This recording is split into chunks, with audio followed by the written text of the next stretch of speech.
ఒకప్పుడు పచ్చని ప్రశాంతమైన అడవిలో జంతువులు స్వేచ్ఛగా తిరుగుతూ ఉండేవి. ఒక రోజు అకస్మాత్తుగా 2 భారీ లావుపాటి ఎద్దులు గొడవ పడుతూ గుద్దుకుంటూ వస్తున్నాయి.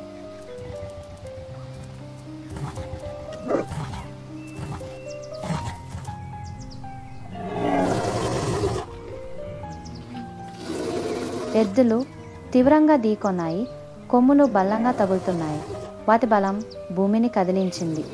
ఒక తెలివైన నక్క పొదల నుండి సంతోషంతో చూస్తూ మనసులో ఇలా అనుకుంటుంది. సరే సరే, మీరు బాగా గుద్దుకోండి. మీరు చనిపోయిన తర్వాత మీ రక్తం తాగుతాను.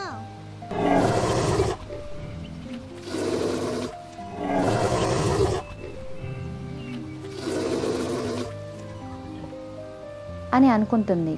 ఎద్దులు ఆగి గట్టిగా ఊపిరి పీల్చుకుంటూ నక్క రక్తాన్ని నాకడం చూస్తాయి. కానీ అప్పుడే ఎద్దులు గర్జించి మళ్ళీ దాడి చేసుకుంటూ వస్తాయి. వాటి మధ్యలో నక్క చిక్కుకొని పోతుంది. దురాశ గల నక్క వాటి మధ్య నలిగిపోయి అక్కడికక్కడే చనిపోతుంది. కాబట్టి దురాశ నక్క ప్రాణాలను బలిగొంది. గుర్తుంచుకోండి, దురాశ ప్రాణానికి ముప్పు.